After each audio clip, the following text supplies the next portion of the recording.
What if the thing you made in 2 weeks, almost as a backup plan, became the thing that defined your entire career? And what if the people who claim to love it were slowly making it impossible for you to keep creating? That's not hypothetical. That's what's been happening to Gooseworx. And most people are completely missing the bigger picture. Let me be real with you. I almost didn't make this video either. Because on the surface, it looks like just another round of internet drama. Creator says something, fandom loses their mind, creator goes quiet. Rinse and repeat. But the more I sat with this, the more I realized this isn't a drama story. It's actually a story about what happens when the internet outgrows a creator before they ever had a chance to prepare for it. And if you care about indie animation or about creators in general, you need to hear this. Because what happened here reveals something uncomfortable about all of us. Not just the toxic part of the fandom, all of us. So let's get into it. Here's the thing that kind of blew my mind when I looked into this properly.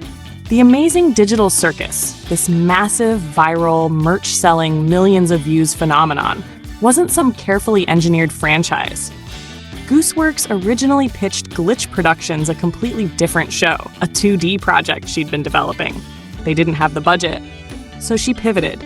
She built the entire concept of TADC in roughly 2 weeks as a 3D alternative. 2 weeks. And I want you to sit with that for a second, because it's genuinely wild. There's a famous author named Harlan Ellison who wrote one of the most celebrated sci-fi horror stories of all time, I Have No Mouth and I Must Scream, in a single night. He thought nothing of it, but that story followed him for the rest of his life. It became bigger than him, bigger than everything else he'd ever worked on, even the things he poured his heart into for years. Gooseworx is living that same story in real time. She made something cool, almost on impulse, and the internet grabbed it, inflated it, wrapped it in expectations and shipping wars and character loyalty debates. And suddenly, she wasn't just an animator anymore. She was the steward of something millions of people had emotional ownership over. And nobody asked her if she was okay with that. So here's where things got messy recently.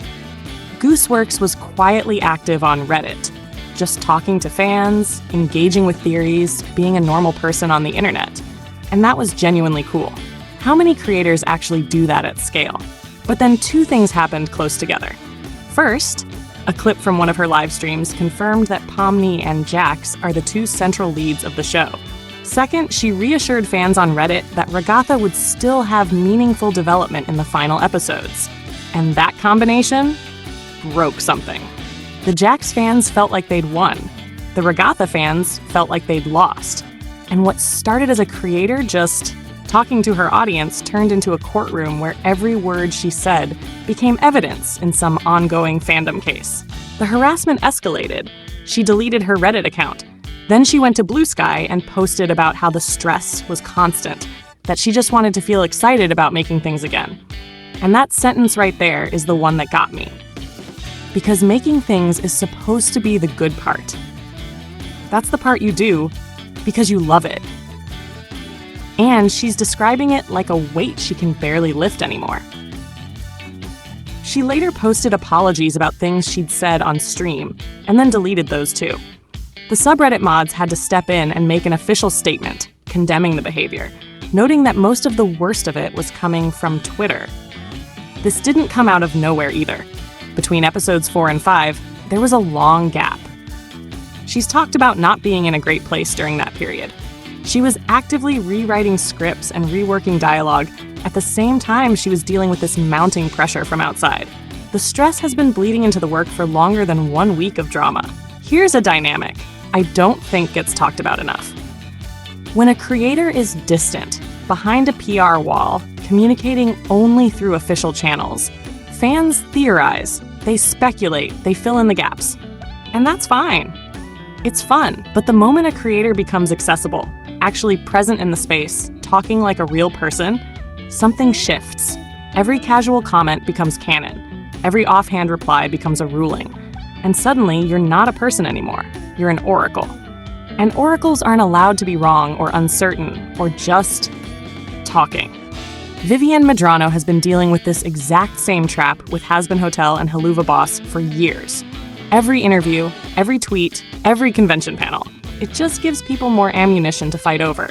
And the result is that more and more creators are pulling back.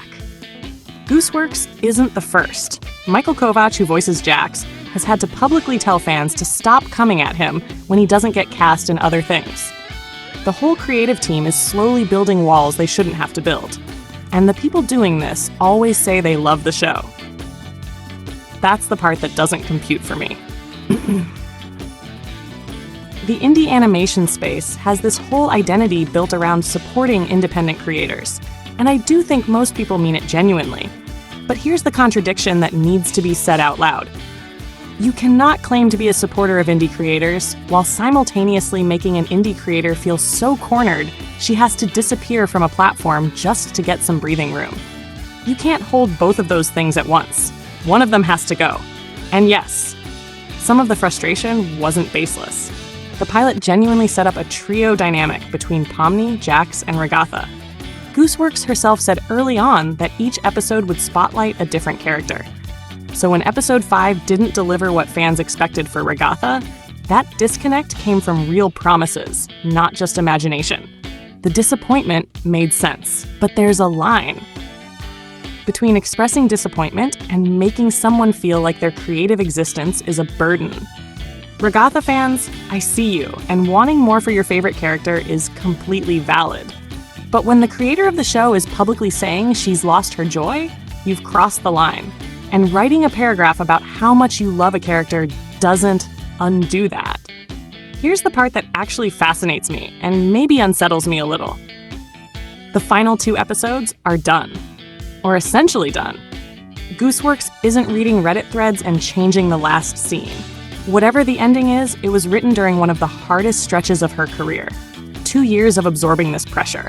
A rough patch between episodes 4 and 5 where she was rewriting while running low. And then episode 7 comes out and it's not soft. It's not comfort food.